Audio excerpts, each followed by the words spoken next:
Y no sé si, a ver, déjenme ver. Estimados amigos, una vez más,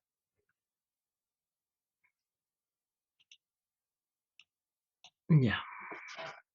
Sean bienvenidos una vez más a lo que es gestión tributaria en su segunda versión. Permítanme, O sea, le digo así como modo de desecharle, pero en sí, digamos, quiere decir de tu cargo de la mañana. eso, Linet, muy gentil Linet, estabas con audio. Bien, sean bienvenidos. Permítanme presentarme. Mi nombre es licenciado Cristian Flores Quinteros. Yo les voy a estar acompañando en esta segunda versión de lo que es el diploma de gestión tributaria. Mi persona va a estar con ustedes en lo que es la unidad 3 y la unidad 4, ¿ya? Y hoy vamos a arrancar justamente con lo que es la unidad 3, el tema número 1, ¿no? En lo cual corresponde a lo que es el contribuyente y sus características tributarias. Bien, vayamos a dar inicio. No se olviden marcar, por favor, porque veo 32 y no están marcando todos, ¿no?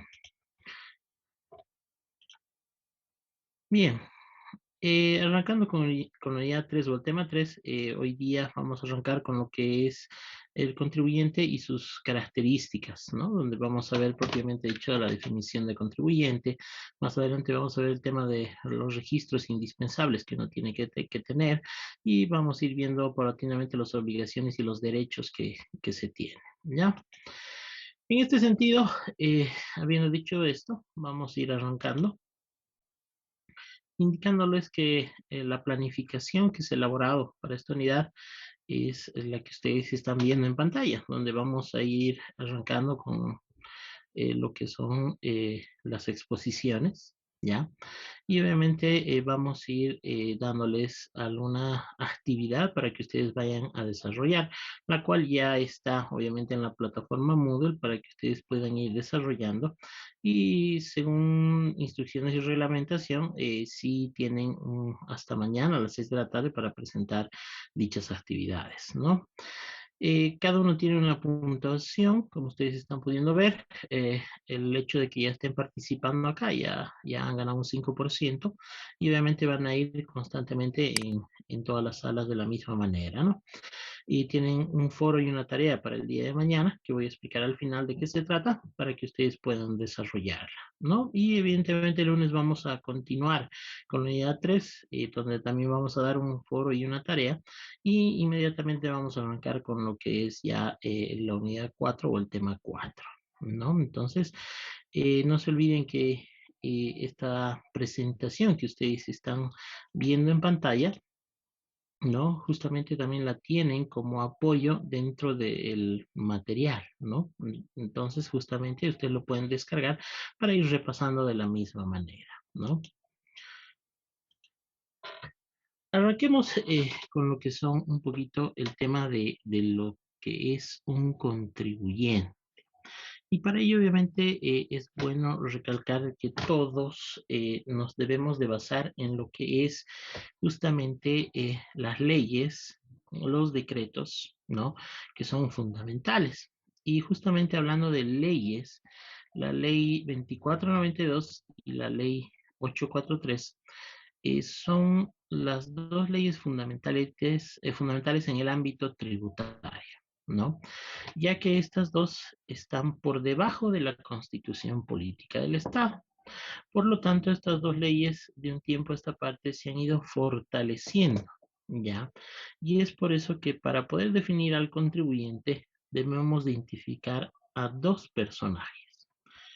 Uno de ellos es el sujeto activo, el cual obviamente han debido ver en unidades anteriores, donde al sujeto activo se lo tipifica más que todo como el Estado, que se va a encargar de controlar, liquidar y ejecutar. Pero ¿a quién va a hacer todo esto?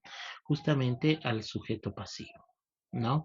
Y el sujeto pasivo es denominado más que todo como es contribuyente, que es el responsable de las obligaciones tributarias, las cuales justamente toda la carga impositiva, todo aquello responsabilidad de él, tiene que recaerle para que pueda contribuir a través del pago de sus impuestos y el Estado tiende a recaudar. Entonces, toda la parte tributaria se basa en estos dos actores, el Estado y el contribuyente, vuelvo a decirles, ¿no? No nos olvidemos que en relación al Estado tiene diferentes tipos de administraciones, a nivel nacional, a nivel departamental y municipal. Es en ese sentido, ¿no? Que a nivel nacional, como ejemplo, podemos poner dos grandes instituciones, como el Servicio de Impuestos Nacionales y como la aduana, que van recaudando de todos los contribuyentes justamente los impuestos, ¿no? En tema departamental, hablamos más que todo de la gobernación, ¿no? La gobernación, obviamente, de un tiempo a esta parte, recién un poquito, y lo vamos a ver con un ejemplo más adelante, ha visto también conveniente recaudar de una u otra forma. Y justamente las gobernaciones lo han realizado a través de leyes departamentales y obviamente han sacado, por ejemplo, lo que es la transmisión gratuita de bienes, ¿no? En tema municipal, no hay donde perderse, hablamos del tema de las alcaldías, donde cada alcaldía a través del cobro de los impuestos de los bienes inmuebles, de lo que es el tema de los vehículos y otros, va recaudando, ¿no? Y como podrán ver ustedes, siempre va a haber una, una relación entre lo que es un sujeto activo y un sujeto pasivo, ya sea en tres de estos ámbitos, ¿no? Entonces, pero ¿quién define estas administraciones nacionales, departamentales y municipales?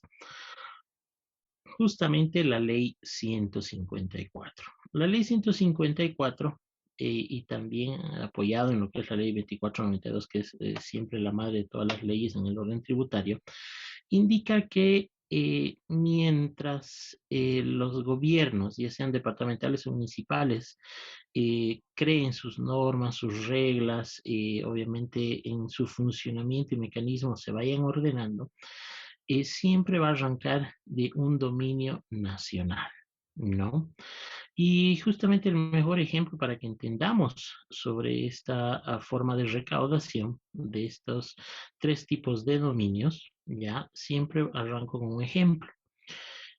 Antes, la Administración Tributaria, específicamente el Servicio de Impuestos Nacionales, cobraba dos impuestos, ¿no? A través de dos formularios que eran el 430 y el 692. Este impuesto era debido a que nosotros, como sujetos pasivos, cuando hacíamos una transferencia de un bien, específicamente puede ser una casa, puede ser un departamento, ya teníamos que acudir a las oficinas del Servicio de Impuestos Nacionales y pagar el 4%. Es decir, en el 430 se pagaba el 3%, que es el impuesto a la transferencia, y el 1% se pagaba en el formulario 692, que es el impuesto a la transmisión gratuita de bienes, ¿no?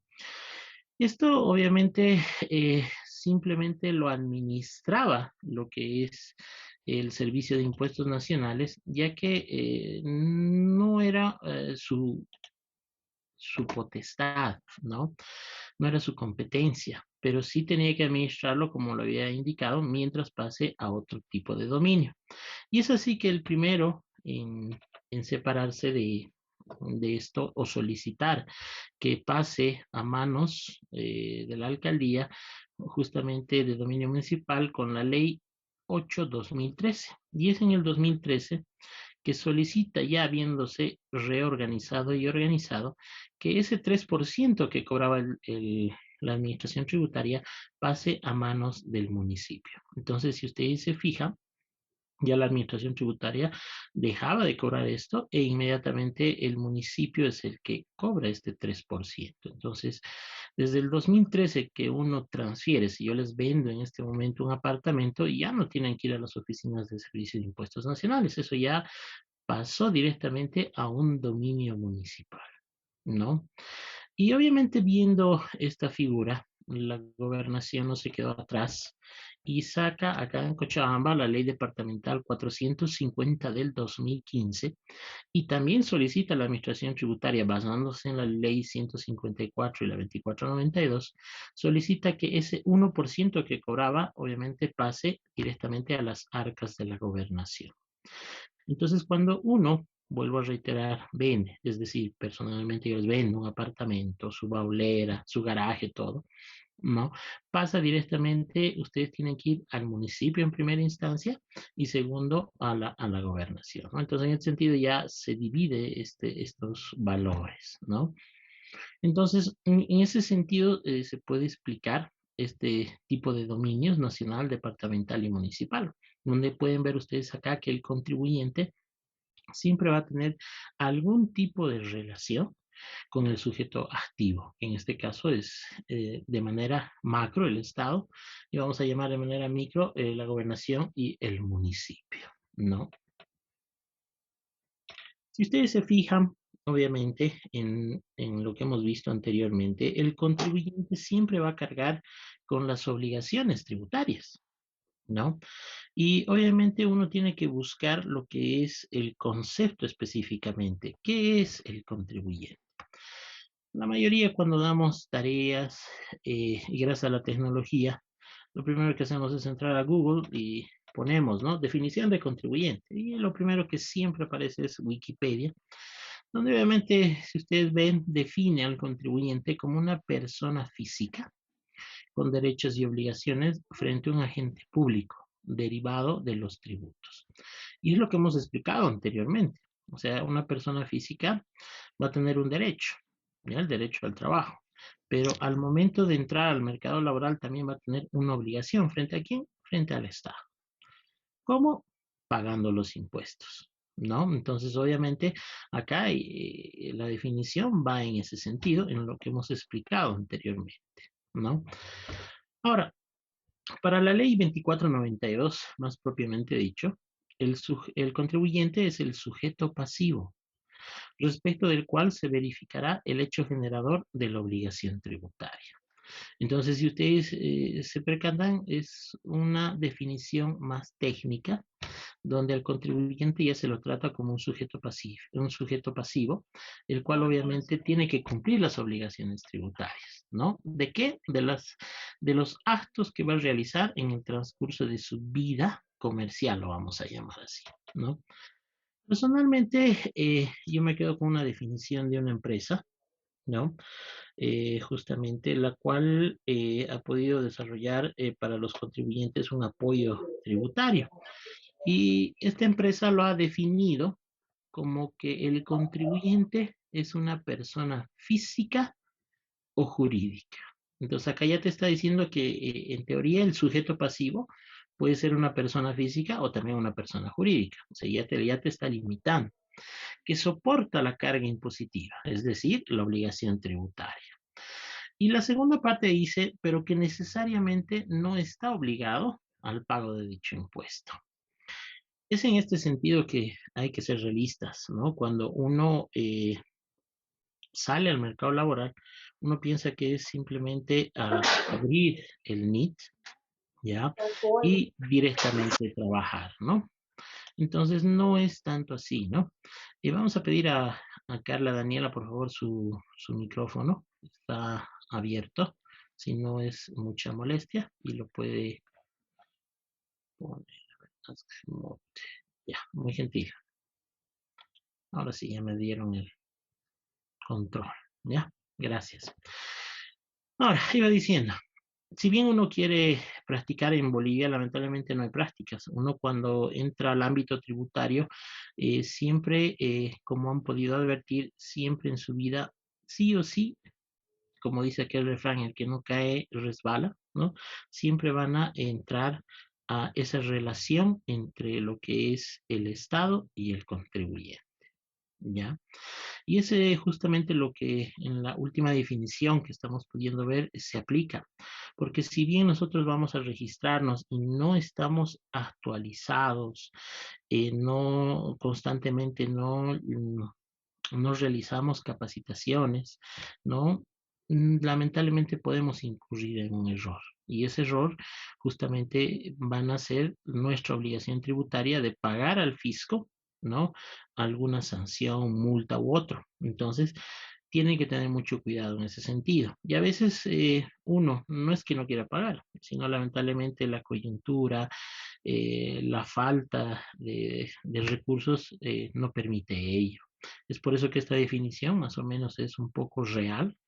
Nosotros ya somos personas físicas, o si entre dos juntamos una sociedad se vuelve persona jurídica, tenemos que ser responsables de esa carga impositiva y en caso contrario, pues tal vez no lo paguemos en caso de incurrir en algún error, ¿no? Y ustedes como futuros profesionales, o ya que alguno debe ser acá profesional, tiene que estar consciente de ello, ¿no?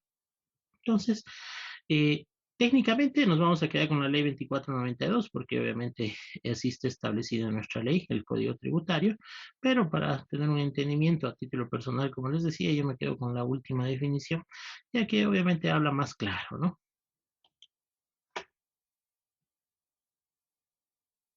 Ahora, si bien el contribuyente, que somos nosotros, lo vamos a llamar así como sujetos pasivos, justamente eh,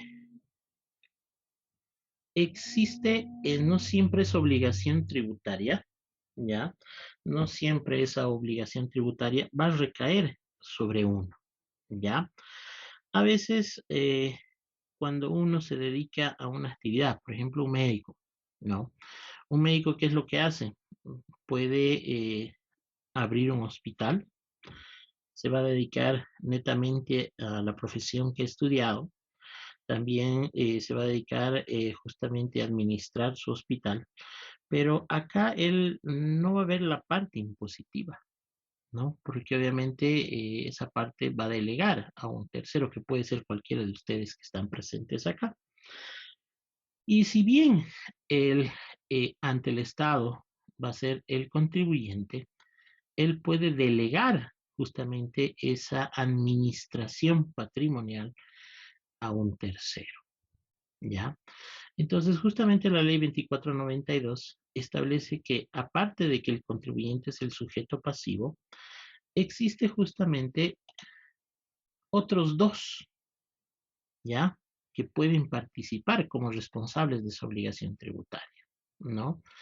Que es conocido como tercero responsable, ¿no? Que a través de las leyes se lo establece para representar, ¿ya? Al sujeto pasivo, es decir, al contribuyente, ¿no? Entonces, este tercero responsable, más conocido en el caso de las personas físicas, como lo hemos definido anteriormente, ¿ya? Se lo denomina en nuestro medio común apoderado, ¿no? Es aquella persona que nos va a representar ante la administración tributaria mientras nosotros nos dediquemos a la actividad propia, ¿no? Y ahí es obviamente donde justamente la ley y dependiendo cómo hayan sido redactadas justamente estas disposiciones legales, ustedes también van a ser copartícipes de su obligación tributaria, ¿no? Entonces tienen que siempre ver ese aspecto, ¿no? Y en el tema jurídico se lo denomina representante legal, ¿no? Es aquel que da la cara por todos nosotros como una persona jurídica y obviamente él va a hacer las diligencias necesarias frente a la administración tributaria, ¿no? Entonces, reitero una vez más, no solamente el contribuyente tiene que cumplir las obligaciones tributarias, sino también se puede delegar a través de disposiciones legales y este se denomina tercero responsable. Y existe un tercero que se denomina sustituto. Este sustituto, más que todo, la administración tributaria, a través de normativas, ya, indica que el contribuyente ya no va a ser un directo de cumplir las obligaciones tributarias, ¿no? Sino de manera indirecta. Y esto la administración tributaria lo ha denominado lo que son agentes de retención y agentes de percepción, ¿no? Y ya seas cualquiera de los dos, la ley indica que tú también vas a responder solidariamente ya ante la administración tributaria si no funges esa función, ¿no? Entonces, para ir poniéndonos un poquito claro y vamos a ir poniendo ejemplos. El, la persona, el médico que estaba hablando hace rato como ejemplo, que ha abierto su hospital, va a tener trabajadores obviamente dependientes. Y como dependientes, en función a cuánto ganes dentro de ese hospital, ¿no? tú evidentemente vas a percibir un sueldo. ¿Y qué dice la ley justamente 843? Que cualquiera que perciba un ingreso salarial, obviamente debe hacer los descuentos de ley, ¿no? Obviamente también tiene algunos derechos que lo van a ir viendo más adelante en otros módulos, pero si obviamente no solicita esos derechos, de su salario se le debe hacer una retención. Entonces, justamente la persona que va a administrar tiene que tener conocimiento de estos aspectos porque esa persona se convierte y la empresa, el hospital, se convierte en un agente de retención. De todos sus trabajadores, obviamente va a retener un X porcentaje, el cual justamente lo va a presentar a la administración tributaria y lo va a pagar, ¿no? Y en caso de agentes de percepción, antes existía lo que eran las colecturías, por ejemplo, en lugares alejados como Iquile, inclusive en Sipe, donde justamente no llegaba en esos entonces la tecnología, ¿no? Y se nombraba a un agente fiscal, el cual recaudaba ya los impuestos de todos los contribuyentes de esa provincia, de esa localidad, y emposaba al Estado, al banco, cada cierto periodo. Entonces, ese agente fiscal viene a ser como un agente de percepción para el Estado, ¿no? Entonces, en cualquiera de los dos sentidos, como podrán ver, si tú como administrador, gerente de una empresa no cumples las leyes y funges como agente de retención, evidentemente estás incumpliendo las normativas, ¿no? Y evidentemente la ley. Y es ahí donde justamente tú respondes juntamente con el contribuyente, que el contribuyente simplemente es tu trabajador, ¿no? Que él debería ser el responsable. Pero reitero, como tú lo has contratado y obviamente lo has contratado bajo un cierto parámetro, tienes que hacer cumplir las leyes vigentes, ¿no? Entonces, como agente de retención tendrías que hacer eso. Entonces, como podrán advertir ustedes, no solamente el contribuyente ya es el único responsable ante el Estado. Si ustedes delegan, como hemos visto anteriormente, eso se denomina tercero responsable. Y hemos visto como ejemplos que puede ser un apoderado para la persona física o para la persona jurídica un representante legal, ¿no? Entonces, eso es lo que ustedes tienen que tomar en cuenta. Y el sustituto, como verán, es a través de normas, ¿no? Que se les obliga a presentar cierta información a la administración tributaria de sus trabajadores, ¿no? O en caso de colecturías, que todavía existe una por ahí, obviamente funciona como agente de percepción, ¿no?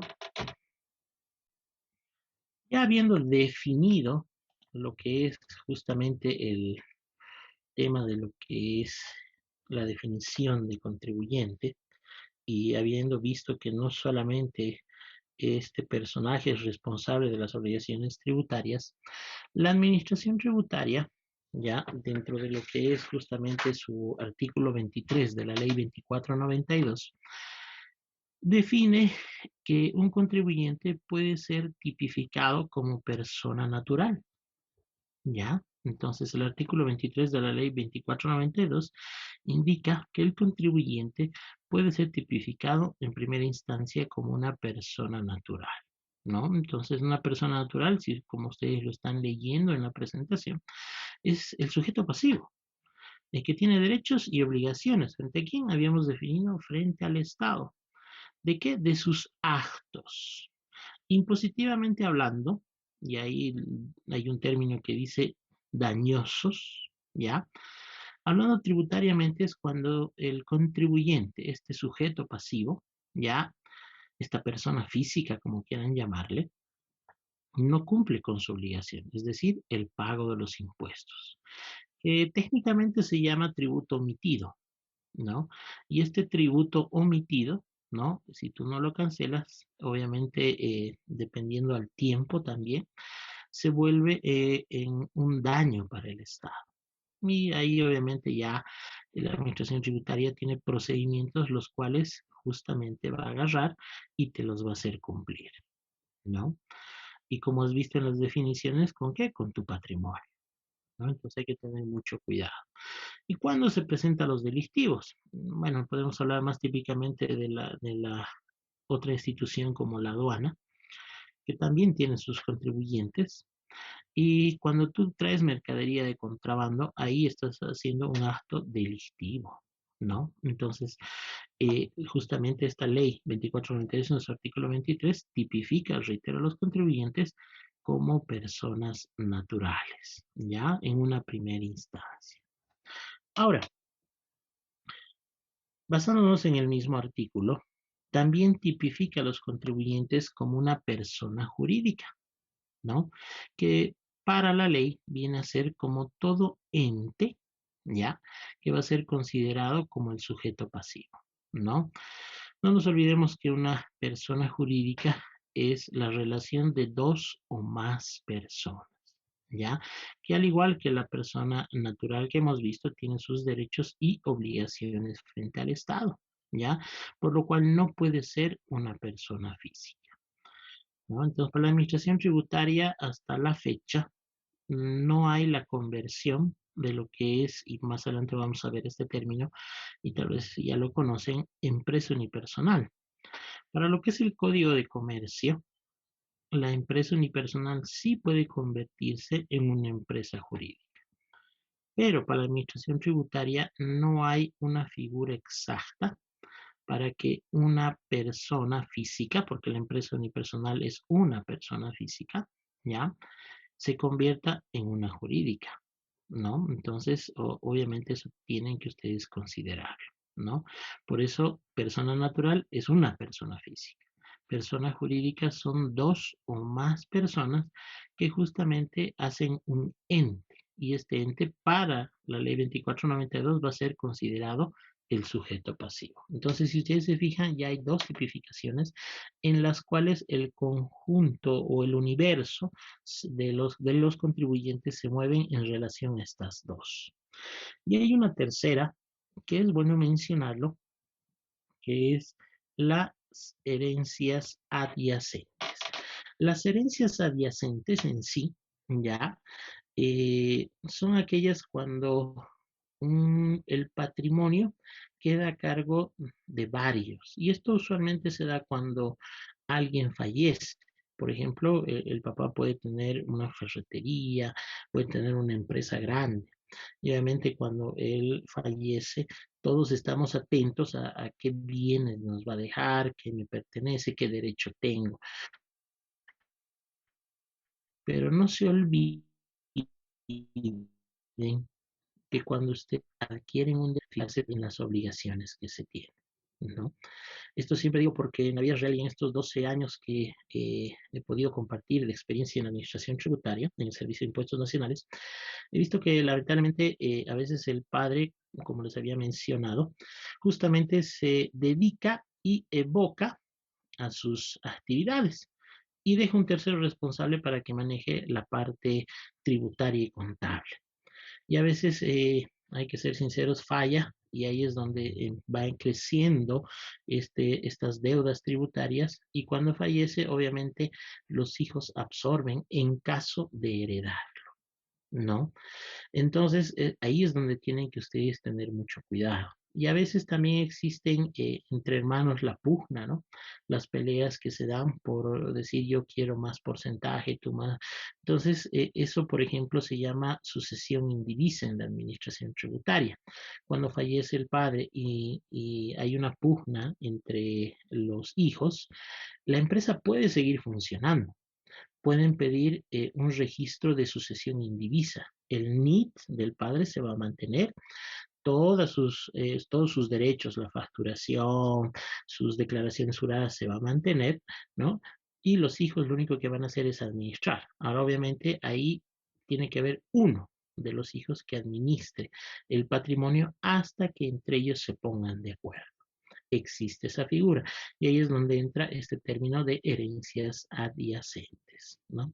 Entonces, esta es la tipificación. Si bien hemos comenzado con la definición de contribuyentes, la ley 2492, vuelvo a reiterarles, en el artículo 23, tipifica justamente al contribuyente como aquel sujeto pasivo que puede ser persona natural, persona jurídica o también en términos de sucesiones indivisas, ¿no? O herencia adyacente que ustedes lo están viendo, ¿ya?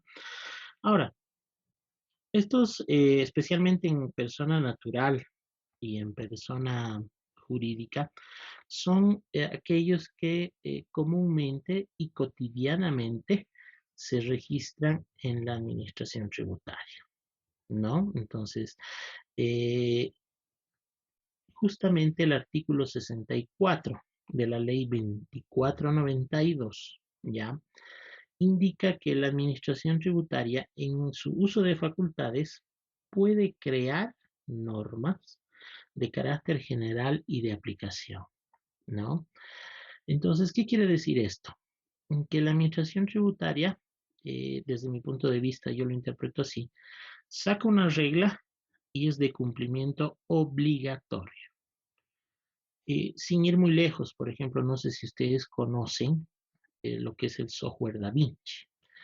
Antes en ese software se registraba lo que es el libro de compras y ventas y se registraba otro tipo de informaciones en función a tu actividad. Actualmente el software Da Vinci, si bien es muy antiguo, se sigue utilizando en lo que es la bancarización.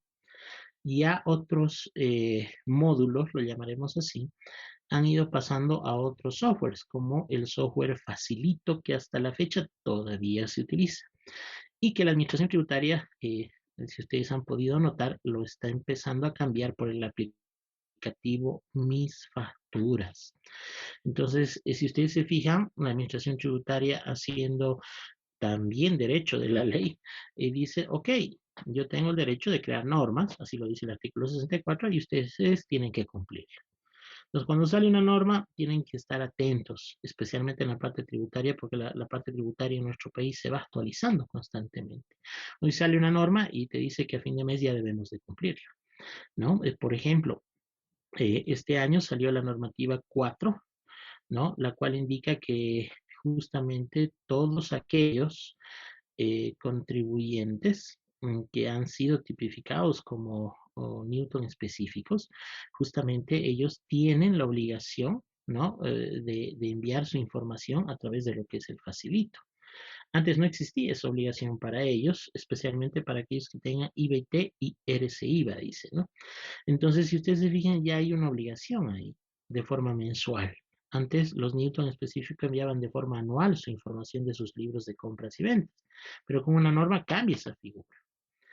Y en función a este artículo, la Administración Tributaria ha sacado una normativa, la normativa 6 de la gestión 2010. Esta normativa clasifica a los contribuyentes, ¿no? Es decir, agarra a la persona natural, agarra a la persona jurídica, ya, especialmente, y dice, ok, los vamos a clasificar. ¿Ya? Entonces esa tipificación, esos conceptos que hemos visto anteriormente, dice, los vamos a clasificar. ¿En qué? En pricos, en gracos y restos. Entonces, si ustedes verifican ese aspecto, ¿no?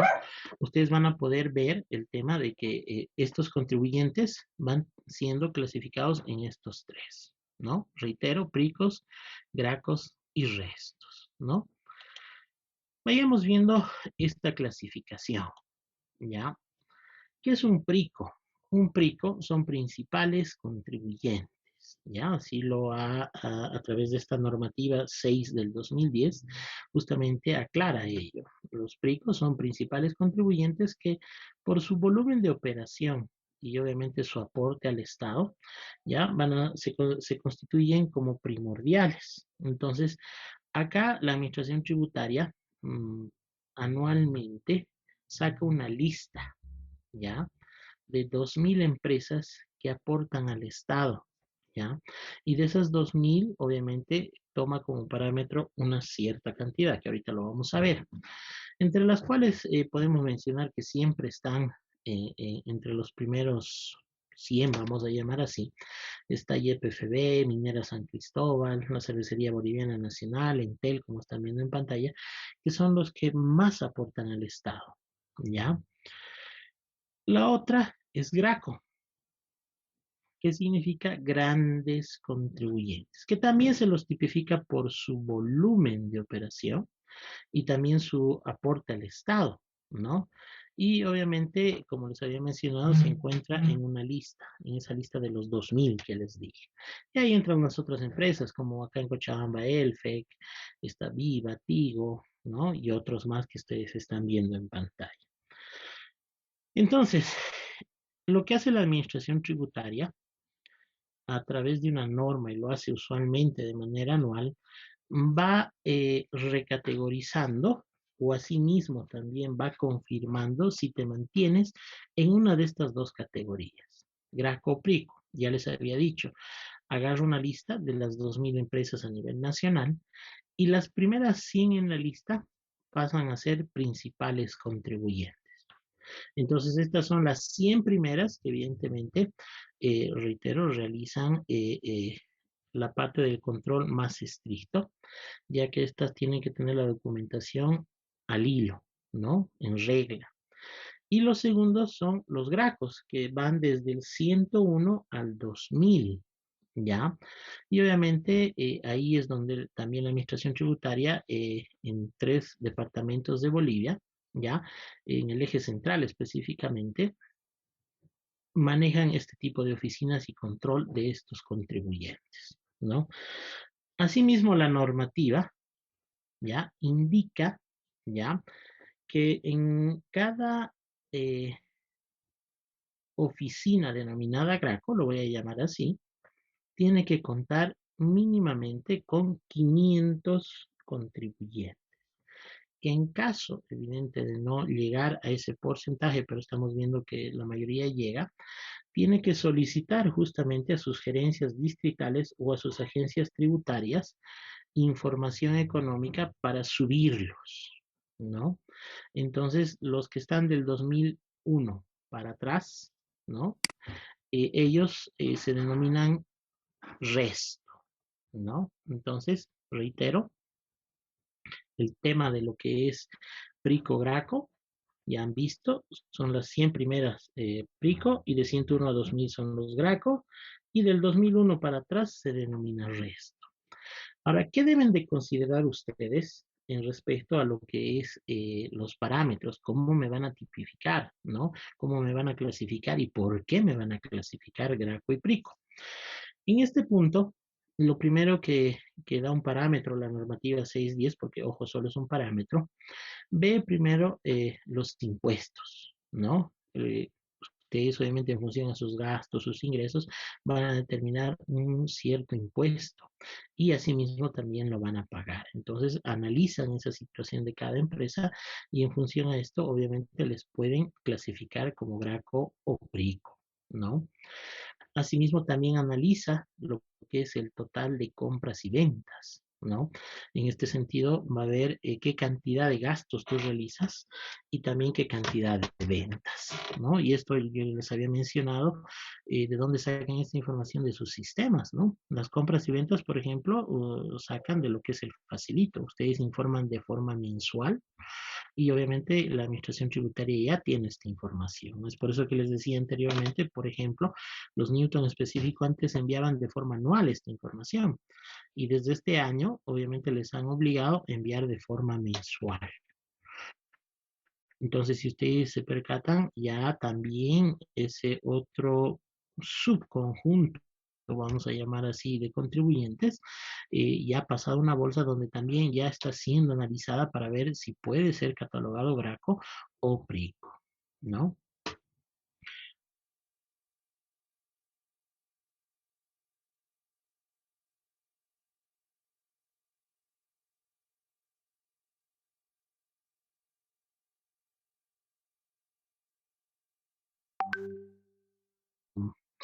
Vamos a llamarlo habitual, y un exportador, y yo lo llamo así, que pide favor al Estado. ¿A qué me refiero? Yo, por ejemplo, voy a crear unas lámparas, voy a utilizar plásticos y voy a crear unas lámparas para sacar a vender al exterior. En este sentido, ya, eh, si yo hablar con un alivio a necesitar de ayuda del Estado, ya, que lo cual yo recomiendo. No necesito yo registrarme ni pedir el formulario 210. Acá es donde ustedes van a poner una diferencia. Ustedes tal vez ya lo conocen. El formulario 200 IVA, ¿ya? Se maneja casi para todos los tipos de negocios. Un importador puede mantenerse en este tipo de formularios si bien puede ser que está probando la votación, se recomienda a los que incursionan en este punto comenzar una explotación eh, que mamparas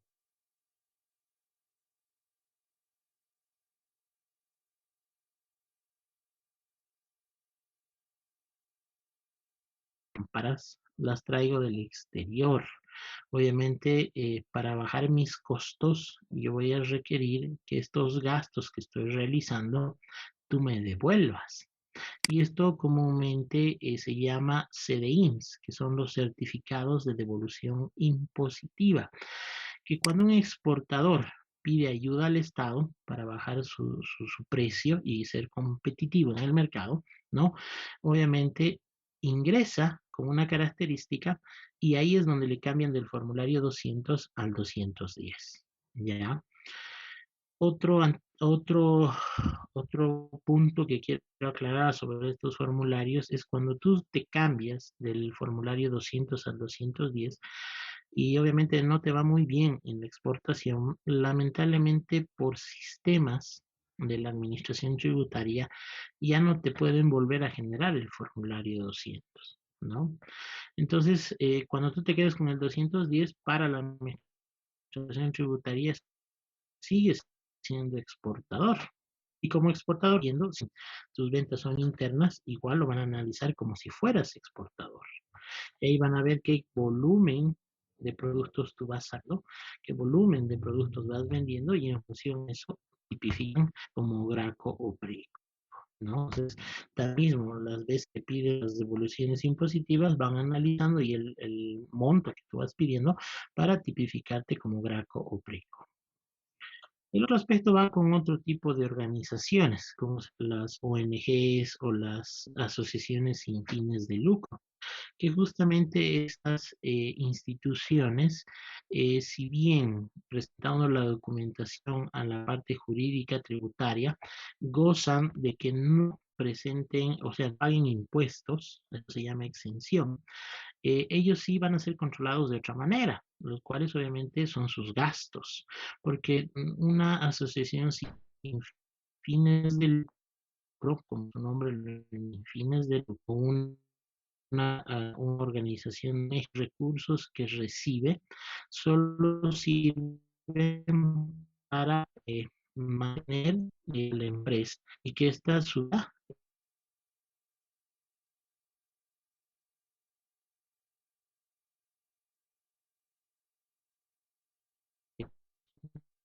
los documentos fiscales que están tipificados también en lo que es la ley 843-492, ¿no? Entonces, esto va el tema de los... También como parámetro, la administración tributaria toma la cantidad de facturas emitidas. Eh, por ejemplo, acá se controla las empresas que van naciendo y van pidiendo, ¿no? 10 talonarios, etcétera. Como ustedes han podido advertir, de un puesto aparte se ha ido reduciendo la vida, ¿no? Útil. Antes un talonario duraba y muchos contribuyentes iban a la imprenta, hacían 10, 20 talonarios y en el año ni siquiera acababan los inventarios.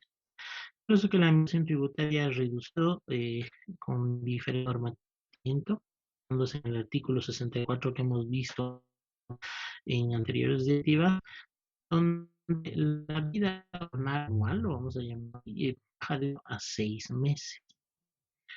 Es así que la administración inclusive estaba pensando que a 3, ¿no? Y el año pasado se dio la activa de la duración electrónica, ¿cuál tiempo? O sea que el talonario manual dura 2 meses. Sí, Hay contribuyentes que piden una cantidad, porque ustedes saben cantidad el frente a semana, y no acaba. Entonces, la administración tributaria, obviamente, información, ¿no? Que lo vuelvo a decir, registran en su software ustedes. Y en función a la cantidad de facturas emitidas que a veces también les pueden picar, cantidad mil, ¿no? No es que dependiendo de la edad, por si acaso, ¿ya? Justamente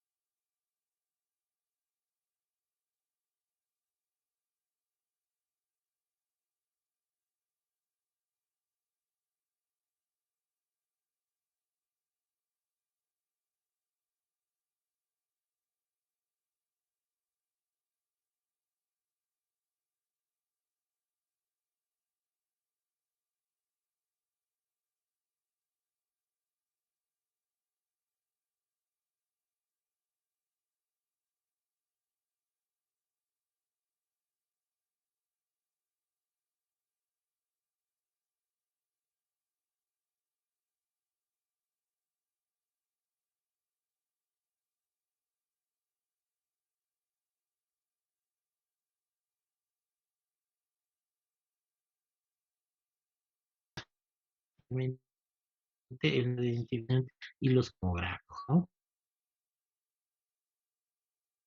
administración tributaria te puede tipificar como GRACO o PRICO. Esto, como habíamos visto en función de esos parámetros, o también tu comportamiento, ¿no? Hablaba del tema de la liquidez, es decir, que vayas pagando constantemente impuestos. Inclusive, también un otro parámetro que antes que se me vaya de la mente, es el tema de tus presentación de tus declaraciones juradas, ¿no? Si tú constantemente vas presentando fuera de plazo, ya te ponen como contribuyente de alto riesgo. Y ahí es donde obviamente, según normativa, te pueden reclasificar y obviamente ahí es donde te van a hacer un mayor control, ¿no? Y usualmente la administración tributaria saca anualmente, ¿no? Una lista de quienes justamente se recategorizan o qué empresas se mantienen, ¿no? Cuando se recategoriza, siempre las empresas, les diré, o las personas físicas o personas jurídicas arrancan como resto y los van clasificando a Graco. Y de Graco los van clasificando a Preico, ¿no? Entonces es en ese sentido que ustedes tienen que tomar en cuenta estos parámetros y el comportamiento. Y una vez clasificado como Graco Prico, ¿ya? La normativa vigente te establece que tienes que mantenerte 4 años. Y es ahí justamente donde uno dice, ¿no? Ah, pero si yo cierro o inactivo, que es el término técnico, el NIT, y de aquí a 6 meses vuelvo a activarlo, dejo de ser Graco Prico, no. Pese al estado de tu NIT, ya estés inactivo, o más adelante activo, o juegues de cualquier manera, la administración tributaria ya tiene una base de datos y si estás tipificado como GRACO, PRICO, te mantienes los 4 años calendario, ¿no? Y eh, la otra clasificación que da la normativa son los contribuyentes resto. ¿Quiénes son? Como les había mencionado, de esa lista de 2000, del 2001 para atrás, ¿ya? Son contribuyentes resto. Obviamente ustedes están leyendo ahí la definición de las normas tributarias, pero bueno, agarrando así prácticamente, si hoy me inscribo, hoy abro se me ocurre mi librería, yo en primera instancia soy tipificado como contribuyente resto. Y ahí es donde arranco, ¿no? Y ya en función a los parámetros que habíamos visto, me pueden subir a Graco y dependiendo al volumen de aporte al Estado, inclusive puedo llegar a ser PRICO, ¿no? Que toda empresa obviamente siempre desea, ¿no? A veces, ahora, ojo, no solamente las empresas, ¿no? Puede que ese médico que he indicado, abre primero como médico y odontólogo la actividad. De ahí viendo que le está yendo bien y aprovechando la coyuntura puede hacerse habilitar una segunda actividad, puede abrir un hospital o una clínica. ¿no? Particular. Entonces, si ustedes se fijan, siempre uno arranca desde abajo como contribuyente, el resto, y en función, obviamente, a todos los parámetros que hemos visto, pueden ir tipificándolos más adelante con otro tipo de contribuyente, como ser Graco o Prico, ¿no? Entonces, eh, ya hemos visto estos parámetros, ¿ya?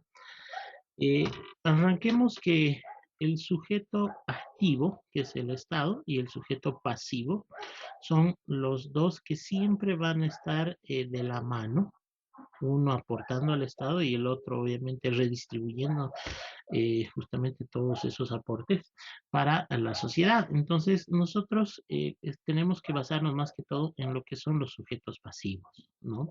El sujeto pasivo, obviamente, habíamos visto también hasta acá que no solamente es aquel que cumple la obligación tributaria, que lo habíamos definido y habíamos visto en las definiciones que el sujeto pasivo puede ser el contribuyente, ¿ya? O la persona física o jurídica, como habíamos visto, sino también puede ser un tercero responsable o un sustituto.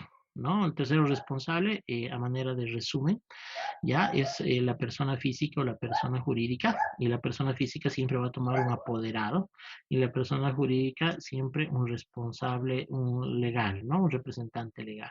El sustituto, como han podido ver, es aquella empresa que puede ser un agente de retención o un agente de percepción. ¿No? Entonces ustedes son los que van viendo y van a ir viendo en su vida laboral, ¿no?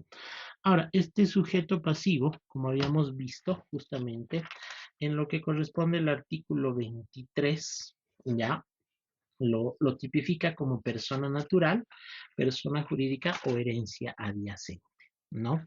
Y ahí obviamente habíamos visto que cualquiera de los dos tiene derechos y obligaciones y en función a ello tiene que cumplir ante el Estado.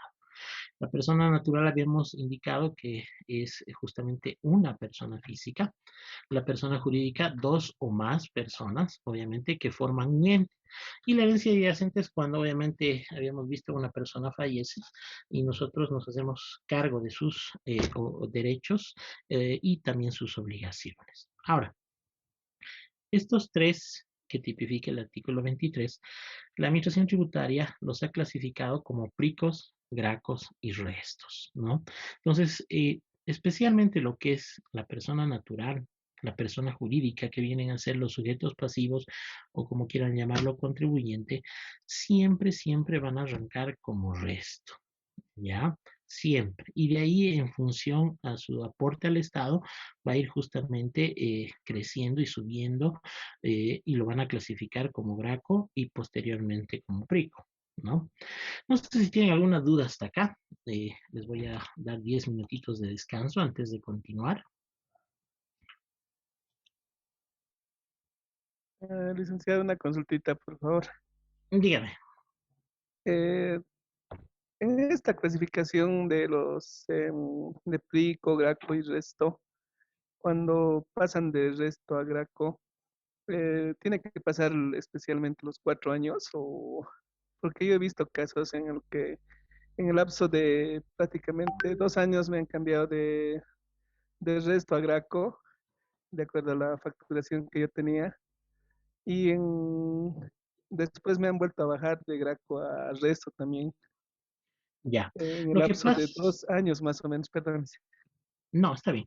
Lo que tú dices es correcto. Por eso la Administración Tributaria, basándose en el artículo 64 que hemos visto en la presentación y que vuelvo a decir, ustedes lo tienen también como material, eh, en función al análisis que realiza, ellos obviamente sacan normativas. Y la normativa que les he indicado, la normativa 6 del año 2010, justamente van a poder advertir y que está también dentro de lo que es el material. El título dice de esta normativa categorización, recategorización y confirmación. Entonces, ¿qué te quiere decir? Que basado en el artículo 64, puedes sacar normas, te había indicado. Entonces, yo te puedo sacar este año y te puedo decir, ok, hemos analizado tu situación y yo te subo a Graco. Y te había dicho que anualmente lo debería hacer la administración tributaria y últimamente no lo está haciendo, ¿ya? Agarra y dice, ok, Al siguiente, habiendo avanzado, te volvemos a clasificar o recategorizar, que es lo mismo, y te vamos a, ¿no? Ah, este aspecto incluyo los 12 años humanos, error se dice. Ya he visto que por un error de dígito, ya, a veces algún le ha clasificado como Graco. Inmediatamente corrigen los errores y lo bajan a esto. Y a veces no, si no te notifican actualmente el oficial, ¿no? Que es un buen error y obviamente esto solución.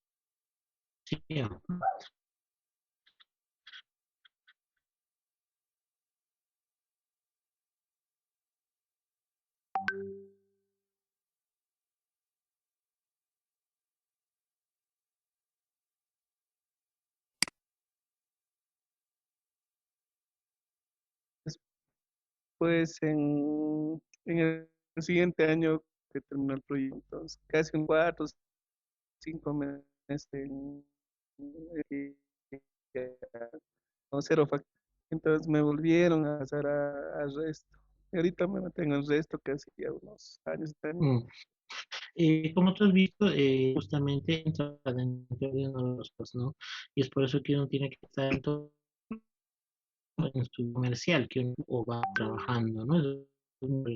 Que la administración tributaria, la normativa 17 del año 2000, justamente en la cual ha presentado sus nuevas unidades de facturación. Vamos a ver, Dios mío, conmigo en el módulo 2.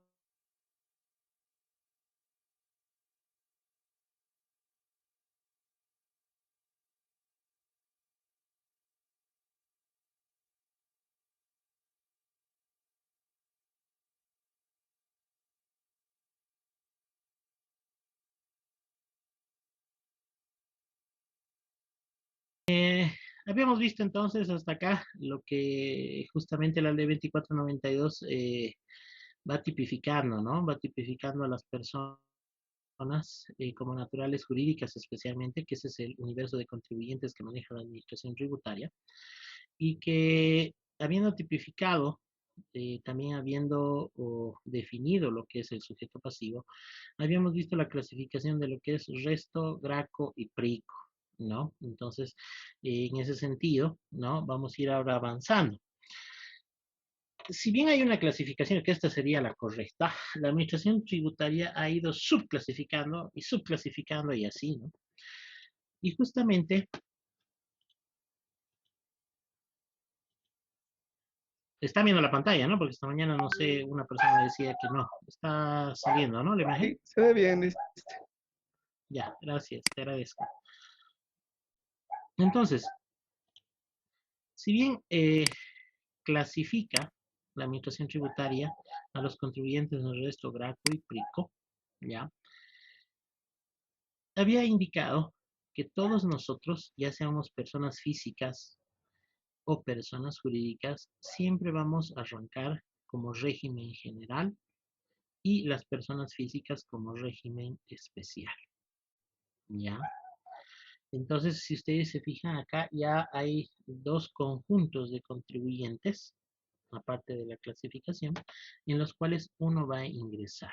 Entonces, vuelvo a decirles, el resto, dependiendo a la actividad que uno vaya a desarrollar, y lo vamos a ver más adelante, puede entrar el resto como régimen general y régimen especial, ¿ya?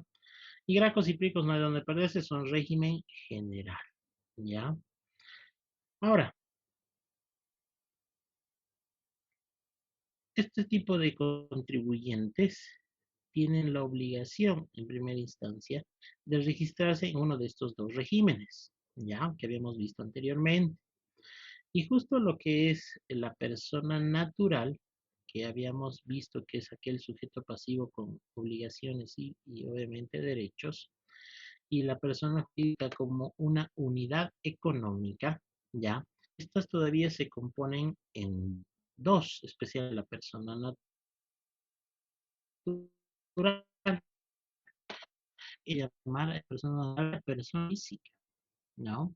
La ley yo sé que lo dice que es contribuyente, es una persona, tú, yo, acá, ¿ya? La persona que es en la calle es una persona. La administración tributaria viene a ser persona natural. Esta persona natural, ¿ya? Tiene la opción de registrarse como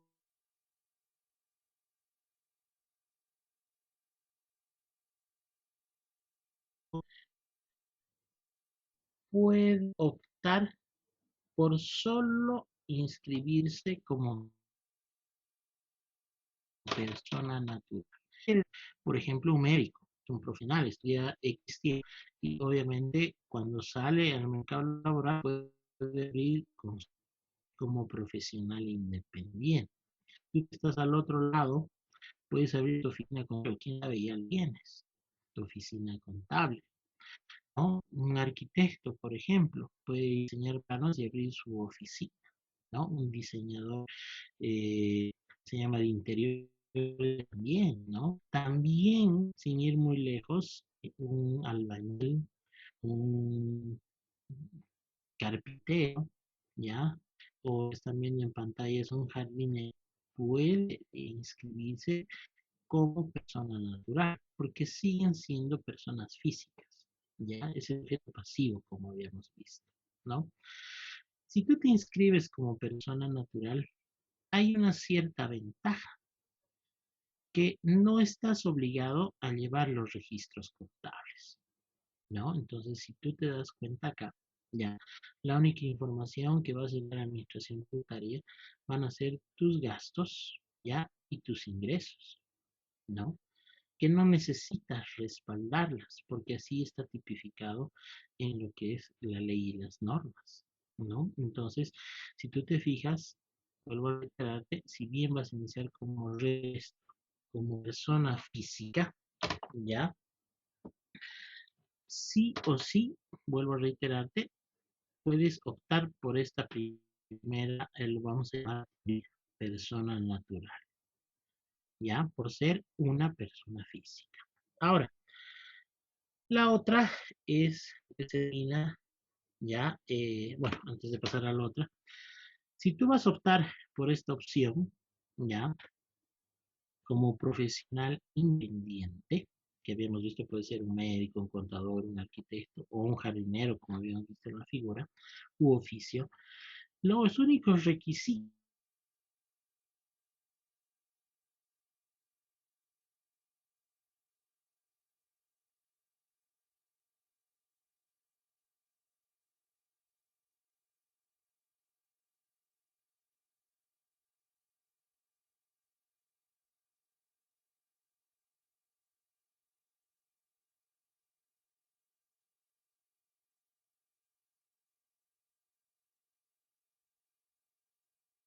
de edad desde la fecha de emisión. Entonces, cuando ustedes facturan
dices, estoy estudiando, pero me exigen que saque NIT para trabajar. Y obviamente los consultores en línea están tipificados como personas naturales. Si tú te fijas, el 4 no cumplirías y no podrías sacar NIT, pero no es tanto así. Acá lo que tienen que tomar en cuenta es su carnet de identidad. El funcionario, si tú quieres optar por ser persona natural, en tu carnet, si dice estudiante, ya no hay la obligación de exigir el punto 4 y solo te va a exigir el punto 1, 2 y 3. Entonces, como tú sigues siendo estudiante universitario, ¿no? Entonces sí, te pueden registrar solo como consultor en línea dentro de lo que es la persona natural, ¿ya? Entonces, de esa manera tú puedes optar por este tema, por este tipo de característica, lo vamos a llamar así, ¿ya? Y el otro, que ya les iba anticipando, la persona física o el sujeto pasivo, ¿ya? Es empresa unipersonal, ¿no? Las empresas unipersonales pueden ser librerías, farmacias, hospitales, clínicas, ¿no? Pero si ustedes se fijan, el término empresa hablamos de uno. Y vamos a los conceptos que hemos visto, que es el contribuyente, es el sujeto pasivo. ¿Qué es el sujeto pasivo? Es la persona física. Es por eso que les decía, cuando uno se inscribe como contribuyente resto y como persona física, por eso me encanta ese término, ¿ya? Puede optar ser persona natural como también empresa unipersonal. Es decir, el médico puede escoger, ¿ya? Si va a abrir como persona natural o como una empresa. Ahora, ¿cuál es la diferencia, ya, de este contribuyente resto si se inscribe como persona natural o como empresa unipersonal? La primera es muy clara. La persona natural no lleva registros contables. En cambio, la empresa unipersonal sí lleva los registros contables, ¿ya? Donde tiene que respaldar, ¿ya? Más a detalle todas las transacciones, ¿no? Que obviamente va a realizar en su comercial, ¿ya? Otro, oh, otra diferencia, y la verdad siempre escucho, ¿no? Mejor, por ejemplo, esto cuando fui a dictar al colegio de notarios, siempre consulto y digo, a ver, según la ley 483, cómo ustedes deben de registrarse ante yo la respeté porque no había una obligatoriedad. Un notario, un profesional ya independiente, puede registrarse como persona natural como también como empresa unipersonal, ¿no? O sea, él tiene la potestad de escoger. Y acá es donde obviamente, dependiendo al asesor que les toque, ¿no? Ahí justamente decían, a mí me han aconsejado como empresa unipersonal porque obviamente a fin de año el impuesto anual me han indicado que voy a pagar menos. En cambio, como persona natural voy a pagar el 25%. ¿No? Sabemos que obviamente el IVA es el 25%, pero en el caso de las personas naturales, ¿no? Pueden deducirse la mitad con las facturas o los gastos que realicen durante toda la gestión. En cambio, en empresa unipersonal va a definir tu estado financiero si tienes una utilidad o una pérdida. Y hay que ser sinceros en este aspecto, queridos profesionales. Lamentablemente no hay que tapar el sol con un dedo, ¿no? Y muchos aconsejan empresa unipersonal porque dicen, vamos a maquillar los estados financieros, cosa de que no pagues al Estado mucho, ¿no? Y obviamente muchos aconsejan empresa unipersonal, pero yo lo veo desventajoso. ¿Por qué? Porque las empresas unipersonales son más controladas por parte de la administración tributaria que una persona natural, ¿no? ¿En qué sentido? Acá entran otro tipo de obligaciones, ¿no? Acá, aparte de sacar tu NIT, como empresa unipersonal tienes que reportar al Ministerio de Trabajo si tienes empleados o no tienes empleados. Ahí nace una obligación. Si tienes empleados, obviamente entran los aportes patronales, los AFPs, lo vamos a llamar. Después que entra el seguro de salud, ¿no? Y si te fijas, se va incrementando obviamente más obligaciones, ¿no?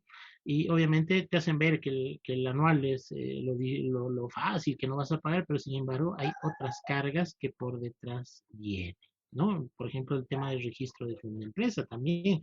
Cuando tú te postulas una licitación o algo, obviamente vas. Ahora, no depende también de cada uno. Por ejemplo, en empresas de telecomunicación o estos deliveries que están de moda, las empresas deliveries exigen a esa persona física para que trabajen con él que automáticamente se registren como empresa unipersonal. Entonces ahí ya no te dan la potestad de elegir como los notarios, sino ya te indican, eres persona física, eres sujeto pasivo, vas a aportar al Estado, pero ojo, vas a tener que registrarte como persona física dentro de la categoría empresa unipersonal. ¿No? Entonces allá no te dan esa posibilidad de que tú escojas, ¿no? Cuál te conviene, ¿no? Si ustedes me dan a elegir entre la persona natural y empresa unipersonal, yo, como Cristian Flores, ¿en cuál te inscribes? Yo prefiero la otra, la persona natural, que si bien no voy a presentar registros contables, no voy a hacer estados financieros, lo único que va a hacer el Estado en algún momento va a ver cuánto facturo, y como le decía justamente un participante, decía, obviamente yo he facturado X cantidad de facturas y después menos y obviamente nuevamente he regresado al resto. Eso es lo máximo que podrían hacer una persona natural, verificar el volumen de facturas. Pero pedirle otra documentación a la persona natural no pueden, porque obviamente no están obligados a llevar registros contables. Y es por eso que a estos profesionales independientes lo que le interesa al Estado, y como un tip que les voy a dar, es que justamente vayan pagando sus impuestos, ¿no? A veces otros ven como desventaja también el tema de sus gastos, ¿no? Por ejemplo, en el mensual hablamos, los profesionales independientes son bien limitados. Por ejemplo, un abogado. Si se inscribe como persona natural, solamente va a poder descargarse el tema de lo que es su material de escritorio, si está en alquiler, la luz, el agua de su oficina, ¿no? Y pare de contar, otra cosa no creo. Si se inscribe como empresa unipersonal y tiene trabajadores, obviamente ahí va a tener, tienen una posibilidad más de realizar algunos gastos, pero obviamente esos gastos, si es que la administración tributaria le fiscaliza a este abogado, obviamente va a pedir sus respaldos. ¿No? Que vamos a ver ya el día de mañana, un tema de los registros que debe de contar justamente este tipo de categoría de empresa unipersonal, ¿no? Entonces, si ustedes se fijan, tienen que analizar esa situación cuando vayan a aconsejar a un contribuyente. Ya hemos dicho que todos arrancan como resto, ¿no? Ya, las personas físicas tienen la opción de escoger si son naturales o empresas unipersonales, como están viendo, y ahí es donde ustedes tienen que analizar este tipo de cosas, ¿no? Los requisitos de la empresa unipersonal son simples, ¿no? Esto lo pueden encontrar en la normativa 911, que también está como material, ¿no? Donde van a ver los requisitos ahí más a profundidad, que es la base del tema de inscripciones, ¿no? Registros, donde solo les piden tres requisitos: el carnet de identidad, ¿no? El tema de lo que es su factura de luz, que vuelvo a reiterar, tiene que tener los 60 días de actividad desde la fecha de emisión.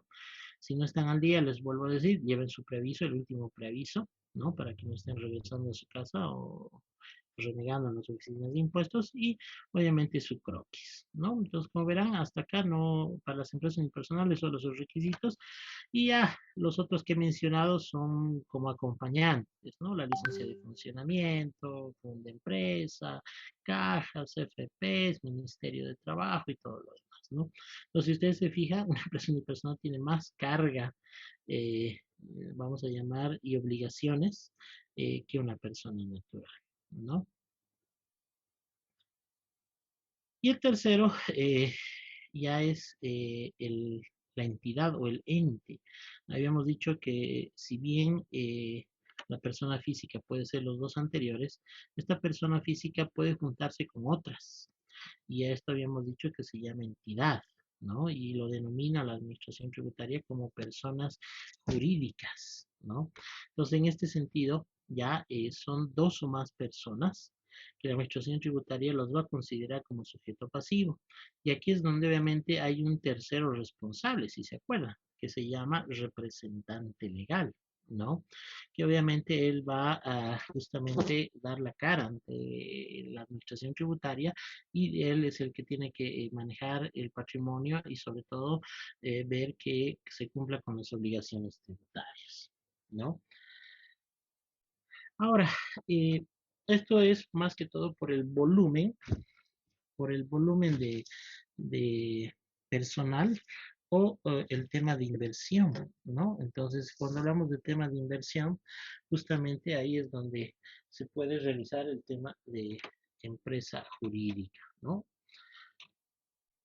Los requisitos obviamente son diferentes a una empresa unipersonal, ¿ya? Había mencionado que el tema de empresa unipersonal para el Código de Comercio sí existe la figura de que puede transformarse una empresa unipersonal a una empresa jurídica, ¿ya?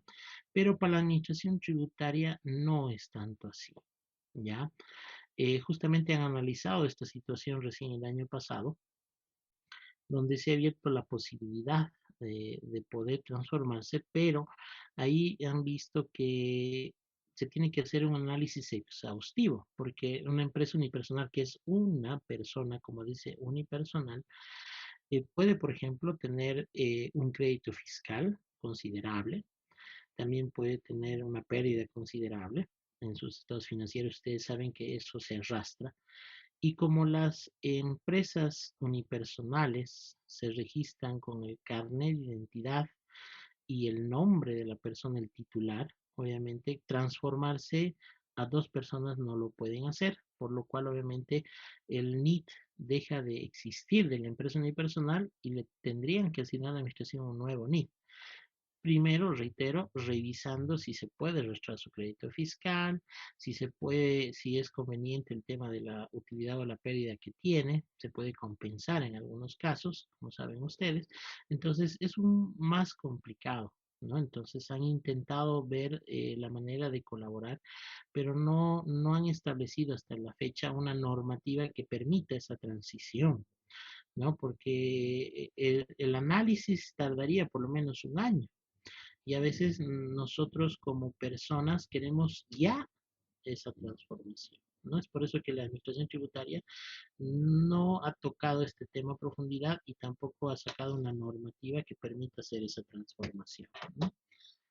La persona jurídica que habíamos visto que es un ente compuesto de dos o más personas, que va a ser denominada obviamente sujeto pasivo, lo primero que tiene que hacer es contratar a un abogado y que él obviamente realice el testimonio de constitución, que redacte el testimonio de constitución, que entre lo principal que se tiene dentro de este testimonio de constitución justamente es el nombre y especialmente las siglas, eso les voy a recomendar, ¿no? Porque ha habido casos donde la administración tributaria ha observado facturas porque han abreviado a título personal la empresa, pero en su testimonio no había esa figura.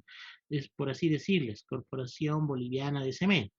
Si ustedes abren un testimonio y dicen mi empresa se va a llamar Corporación Boliviana de Cemento, todas las facturas que ustedes o todos los gastos que vayan a realizar tiene que estar con ese denominativo, Corporación Boliviana de Cemento, SRL, vamos a suponer, ¿no? Entonces, si ustedes se fijan, tal cual tiene que estar escrito en el documento fiscal, ¿ya? Pero lo que han hecho algunas empresas, viendo que las dos primeras letras pueden acomodarse, lo han abreviado COBOCE, que es lo mismo, ¿verdad? Corporación Boliviana de Cemento. Y han empezado a pedir este tipo de gastos con esa sigla. Pero ya haciendo un análisis fiscal, que tu testimonio de constitución viene a ser una declaración jurada cuando tú te registras, se han percatado que no había esta sigla. Y obviamente han depurado este tipo de facturas en un principio, ¿no? Entonces, en el testimonio de constitución, lo primordial es siempre que revisen el nombre y que haya una sigla. Segundo, obviamente, cómo está compuesto esta personería jurídica, de cuántos y cuánto aporta cada uno, ¿no? Y también, obviamente, dónde va a residir, ¿no? Porque hemos visto que si bien la administración tributaria pide un domicilio fiscal.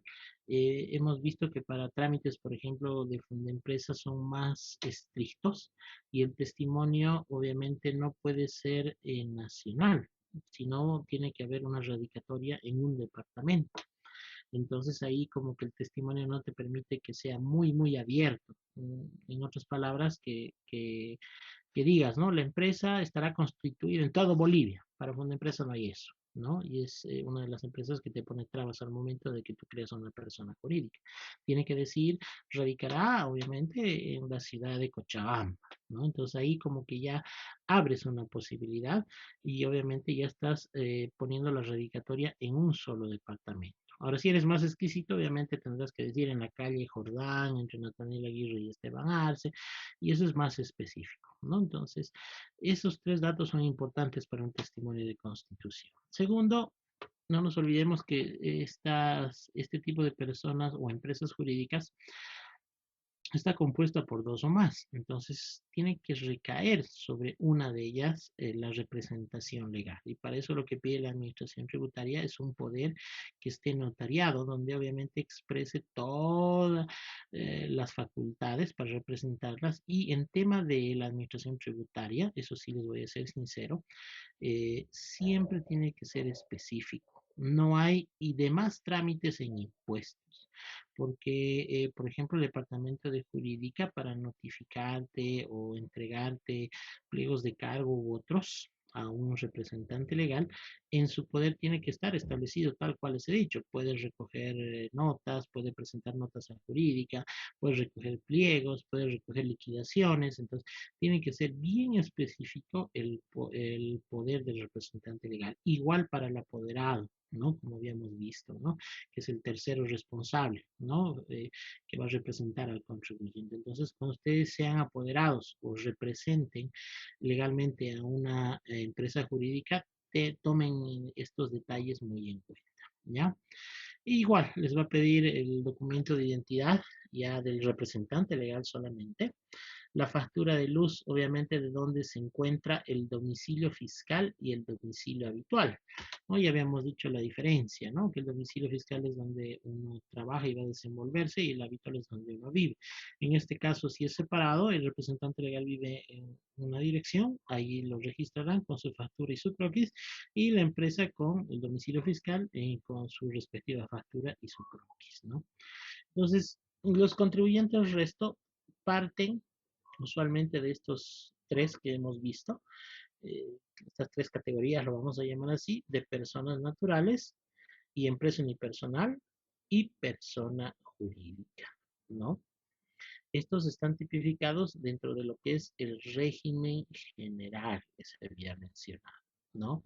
Entonces, esa persona física, ese sujeto pasivo, ya vuelvo a decir, ustedes lo tienen que ver cuál de ellos les conviene. Si van a ser como profesionales independientes o van a nacer como empresa unipersonal. Si tienen la posibilidad de aliarse con alguien, ya forman una personería jurídica. Ahora, aquí obviamente pueden hacerles varias preguntas, ¿no? Y ahí pueden decir, a ver, licenciado, ¿cuál me conviene? Entre una empresa unipersonal y una jurídica, o una natural unipersonal y una jurídica, ¿no? Yo voy a contarles un caso que ya había comentado, y siempre a veces, dependiendo del tema, yo lo toco. Acá en Cochabamba se dio el caso de las sociedades accidentales, hace mucho, mucho tiempo, ¿no?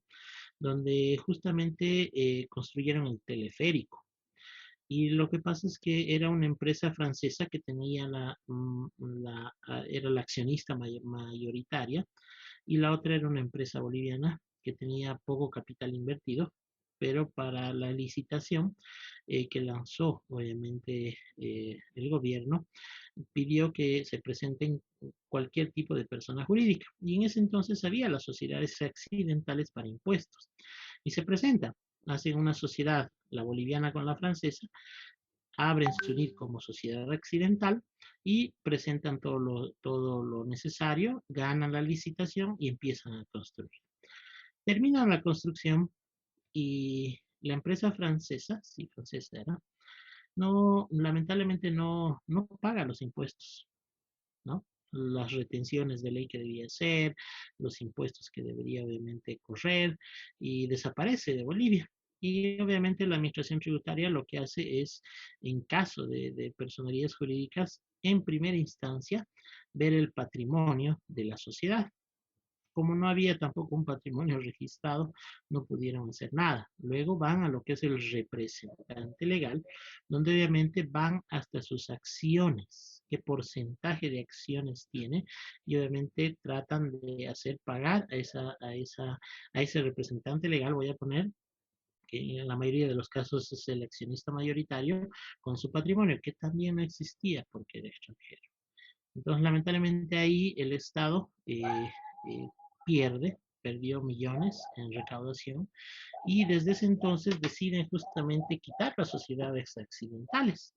Sí hay un tratamiento, si ustedes quieren ver el tema de sociedades accidentales, pueden anotarse, la normativa es la 28 del 2012, si la memoria no me falla, sí, la 28 del 2012, donde justamente ahí indica que para la administración tributaria ya no hay sociedades accidentales, ya no van a registrar como persona jurídica las sociedades accidentales, pero para tema de licitaciones pueden hacerlo, ¿no?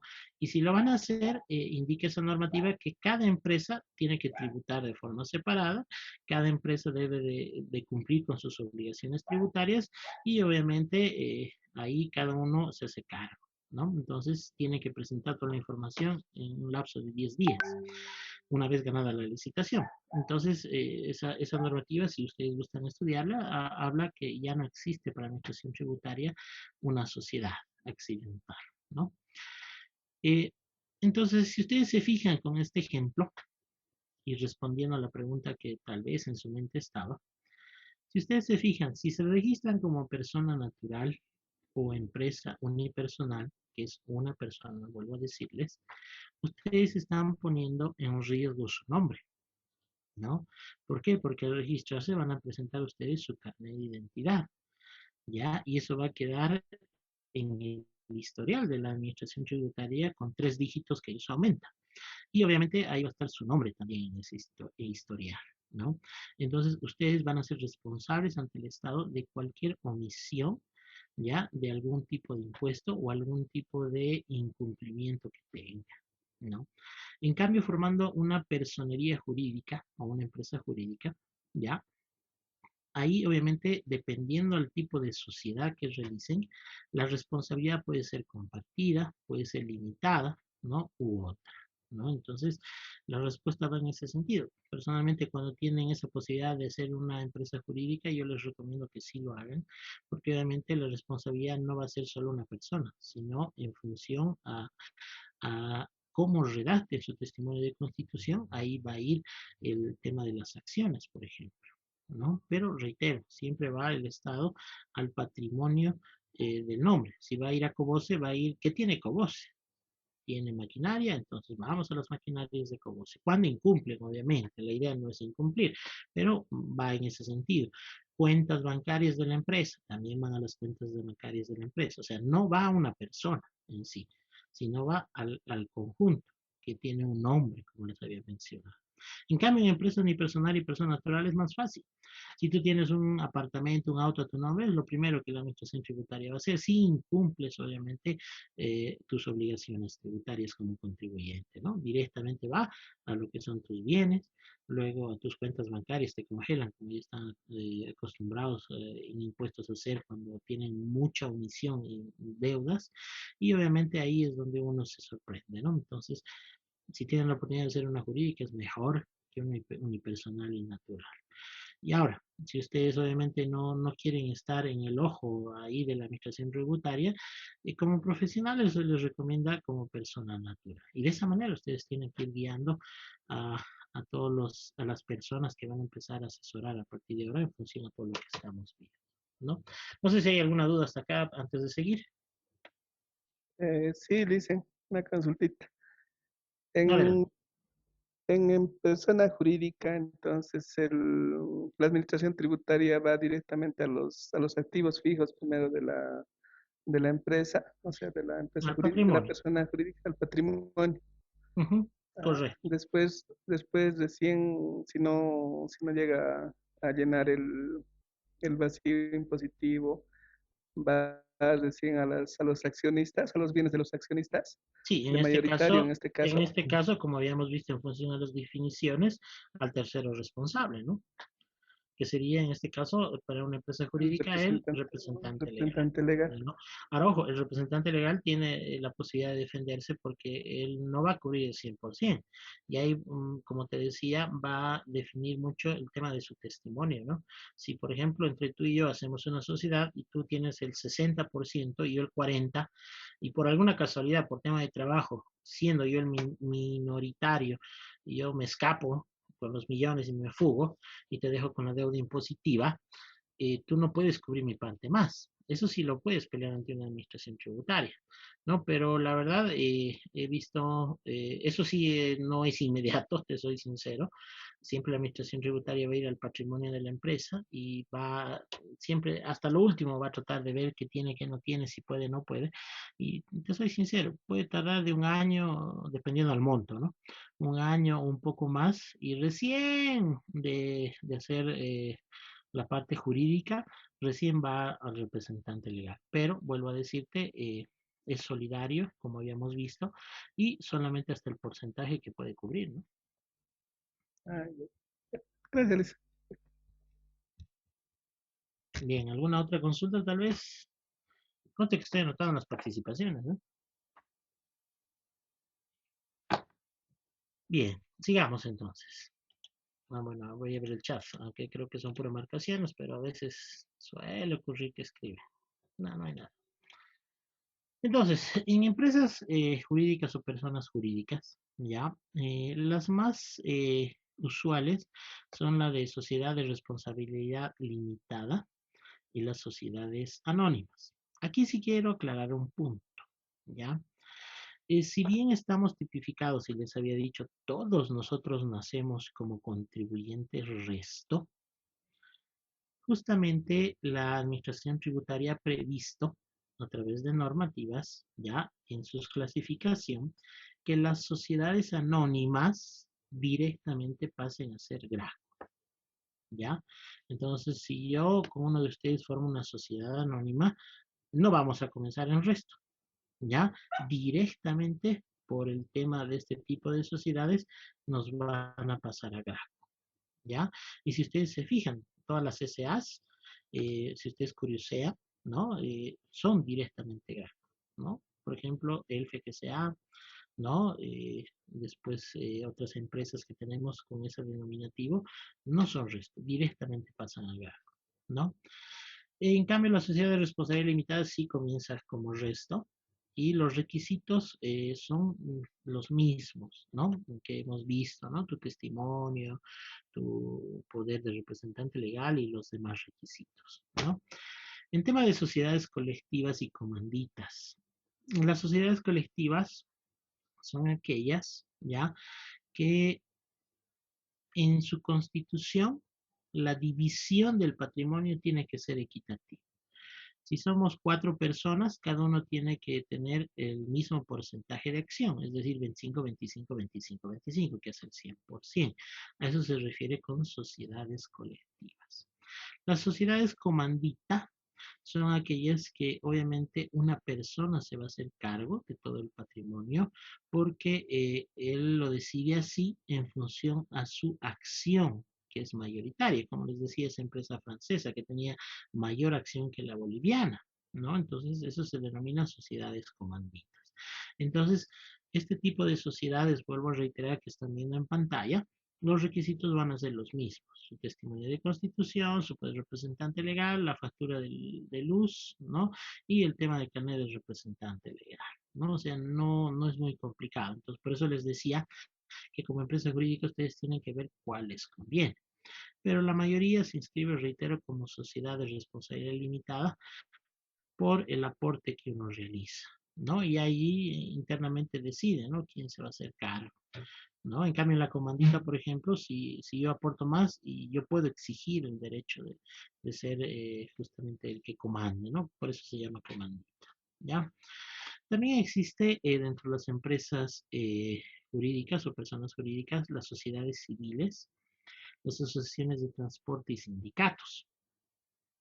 ¿No? El sindicato de transporte han debido escuchar de tal zona, las asociaciones de transporte hablamos de los buses, ¿no? Interdepartamentales, y aunque no me crean, los radiotaxis se comenzaron como sociedades civiles, se juntaron entre 10, 15 propietarios y fueron a preguntar si podían sacar un solo NIT, y ahí les dijeron sí, pueden hacerlo a través de lo que son las sociedades civiles. Y obviamente así comenzaron los radiotaxis, por ejemplo, para un poquito de historia. Ahora, estos tienen los mismos requisitos con la única diferencia que a ellos se les exige el tema del RUAT, ¿no? El carnet de propietario justamente de lo que es su vehículo, ¿no? Entonces, si bien, por ejemplo, una asociación de transporte puede tener 50, ¿ya? Justamente buses, la administración tributaria tardaría en registrar. Gracias a la tecnología eso ya ha cambiado. Y lo que hace es pedirle, en principio, por lo menos 5 carnets de esos 50 para poderle dar inmediatamente el número de identificación tributaria y los documentos de registro que lo van a ver en otros módulos, ¿no? Entonces, después de oficio, los otros 45 que debe dejar el representante legal, los RUAT, va registrando obviamente al funcionario para completar, ¿no? Y obviamente le llama simplemente al representante legal para que firme el trámite y bueno, finalice, ¿no? Entonces acá la única diferencia es que se les pide, reitero, el carnet de propiedad, ¿no? A todos aquellos que van a estar dentro de este tipo de sociedades. También existe lo que son las asociaciones, ¿no? Religiosas, culturales y sociales, ¿no? En religiosas no hay donde perder si hablamos, por ejemplo, del arzobispado. El arzobispado tiene su NIT, ¿no?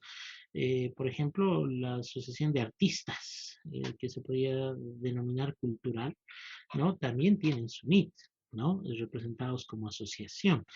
Y las asociaciones sociales también es un conjunto de personas que se juntan. Por ejemplo, puedo tocarles el caso del aeródromo que existe acá en la Laguna del Ay, donde aquellos personas que les gusta volar los avioncitos a control remoto, han adquirido un terreno allá por la Laguna Lalay y obviamente ese terreno hacen volar sus aviones libremente. Entonces, para que estén legalmente establecidos, para que la alcaldía, por ejemplo, no les cobre los impuestos del terreno, ellos sacan y les piden que tengan una personería jurídica y ellos sacan como asociación social, ¿no?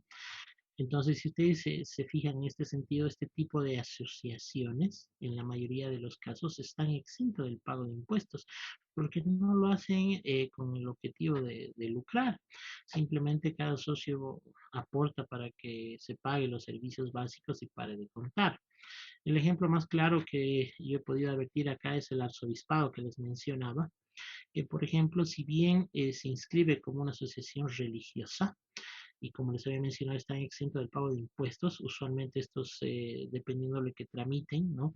Se les puede dar el 520 o simplemente se les da el 608, ¿ya? Justamente hace que abrió el arzobispado su garaje y empezó a poner tema de parqueo. Y ahí es donde, la verdad, en ese entonces no sé quién le había asesorado, fueron a la administración tributaria, sí deja de ser una asociación religiosa porque se está dedicando a lucrar y se le abrió lo que es el IVA, el IT, como corresponde, ¿no? Entonces, analizaron esa situación y prefirieron no realizar esa actividad y por eso volvió a ser un garaje simplemente para ellos. Y obviamente, pues ahí es donde deja de ser ya una asociación religiosa, ¿no? Y se le pide otros tipos de documentos. Por ejemplo, si tú quieres ser una asociación religiosa, no puedes pedirle al arzobispo su documento de representación legal. Ellos tienen un documento que su ente máximo, es decir, el Vaticano, les da un documento donde dice usted se va a hacer cargo en Bolivia de todas las religiones y todo lo demás. Entonces a ellos les piden ese tipo de documento. En cambio, en asociación cultural y asociación social, usualmente se les pide lo que son sus estatutos, ¿no? Y obviamente su personería jurídica avalada por la gobernación, ¿no? Entonces ahí son otros tipos de requisitos, más allá del carnet y la factura de luz. En lo que compete también existen las que conocemos, las asociaciones sin fines de lucro, organizaciones no gubernamentales y las entidades públicas que también entran, ¿no? Todas ellas, obviamente, reitero, el objetivo, especialmente de las dos primeras, asociaciones sin fines de lucro y organizaciones no gubernamentales, presentan similares documentaciones, pero ellos todo avalado por el gobierno, ¿no? Entonces, en primera instancia, cuando se van a registrar, se registran como una empresa normal, ¿ya? Solamente se les da el formulario 500, que es el IUE, ¿ya? Y ellos tienen que tramitar en un lapso de 3 meses, demostrar que son una asociación sin fines de lucro y una organización no gubernamental. Entonces, en este sentido, ellos presentan todos los requisitos que lo pueden leer en la normativa 911, ¿no? Que son obviamente, reitero, establecidos por la gobernación. Y en función a ello, obviamente, recién se les pone contentos y se cambia el horario 500 al 520, que alguno debe conocer, ¿no? Y por último, las entidades públicas. Ellas, obviamente, como hospitales, ¿no? Pues, ¿no? Ellos también tienen que cumplir ciertas obligaciones. Ellos ya van a ser los sustitutos, van a ser agentes de retención de todos sus médicos que trabajan para ellos. Y obviamente van tramitando que es obviamente, y por norma o por una resolución se les nombra, ¿no? Ellos no dicen yo quiero llamarme gobierno, no. Esto ya es por marco normativo, establece el nombre. Y como cada gestión o dependiendo a los años van cambiando de autoridades, igual nombra nuevo rector de estas entidades y también tiene que registrarse dentro de la administración. Entonces, es una manera de resolver sentidos ver que ustedes si gustan profundizar, encontrar un 11, ¿no? Que esos reiteran dentro del régimen general. Último es el régimen especial, que acá obviamente la persona jurídica ya puede, perdón, la persona física puede registrarse, ¿no? Dentro, por ejemplo, del régimen agropecuario unificado, ¿no? Sistema tributario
NIT, ya en este régimen especial, y aportaba de forma trimestral en función a tu vehículo, cuánto transportabas, ¿no? Que podía ser un trufi, podía ser un micro, podía ser un taxi trufi. Pero vuelvo a reiterar, ha ido desapareciendo por el tema de las asociaciones o los sindicatos, ¿no? Y el tema de lo que es el régimen tributario simplificado. Este, lamentablemente, hasta el día de hoy sigue siendo una piedra para todas las administraciones tributarias en Latinoamérica, ya que en estas se esconden justamente las empresas unipersonales a título del capital. Por ejemplo, en Bolivia, aquella persona que contaba con un capital de 12.000 a 35 bolivianos, ese es el rango, es el régimen, ¿no? Y la clasificación, ya, imagínense entonces, es desde mi licenciación boliviana, es decir, obviamente, desde un boliviano hasta, pongamos, 12.000, ya de pertenecer. Pero han ido ampliando, el Estado lo ha ampliado prácticamente a este régimen, y el capital ahora es de 12.000 a 60.000. Entonces, acá, por ejemplo, en un curso me indicaban los carritos de venta de comida que están alojados en los de comidas, he sido mucho debido a mí, deberíamos aconsejarles, me pregunto, ¿no? Y bueno, está la respuesta, ¿no? Un régimen tributario simplificado porque obviamente cumple las funciones. Sí, sí, su capital no creo que pase los 6.000 contando el carrito más sus insumos, ¿no? Y también van a, también el régimen tributario se pone de otros, donde justo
hablar, que no lo hace la empresa tributaria porque los consideran pequeños y hay que ser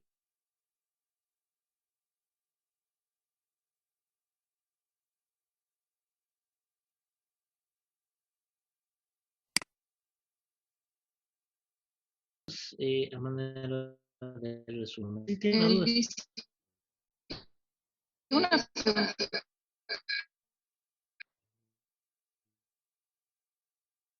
ya,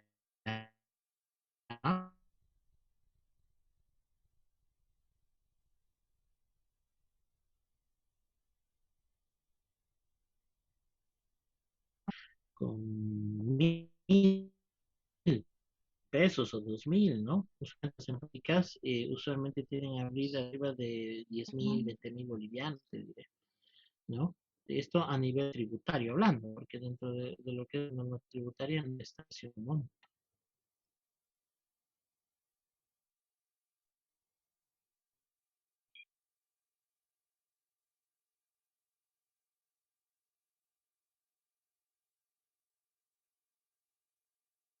Sabemos que pertenece a lo que es el,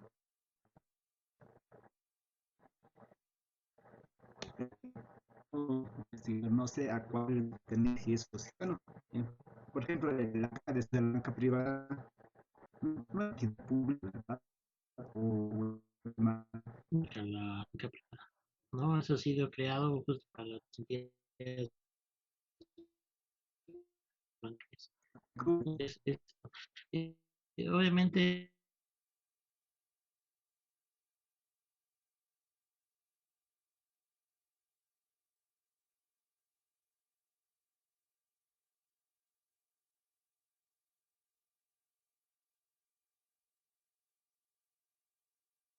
ese, iba diciendo, la caja bancaria por el tema de su concepción, al ser una entidad privada, vuelvo a reiterar, como también lo es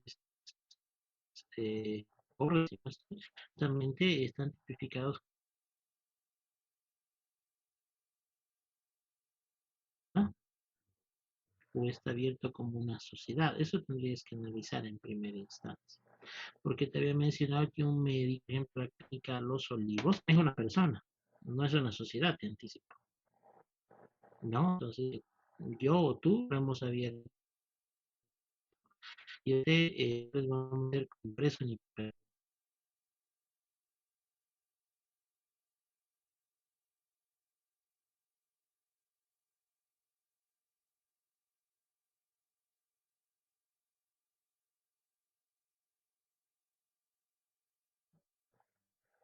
Entonces, la caja bancaria de la misma manera habría que analizar si justamente es o ha sido creada como una empresa unipersonal o es una empresa. Lo quería sanarlo, ¿no? Ya, Esa en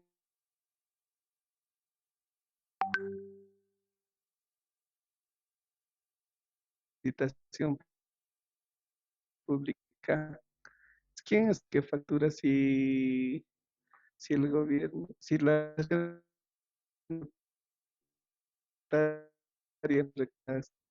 mostraría a la licitante, digamos?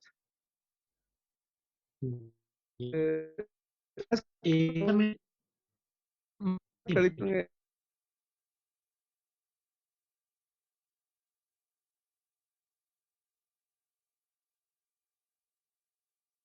servicios y operadores que estaba compuesta de cuatro empresas y Sisteco eran dos empresas por un lado y la otra era ODTI. Ya, Entonces, a la alcaldía de Santa Cruz, la entidad licitante, facturaba CIO, servicios operadores, por esta ya, parte, ¿no? Y nos hacían falta nosotros que éramos de una literaba así trabajo que realizábamos y sí o sí se facturaba a la alcaldía de Santa Cruz. Mi pregunta era si estaba bien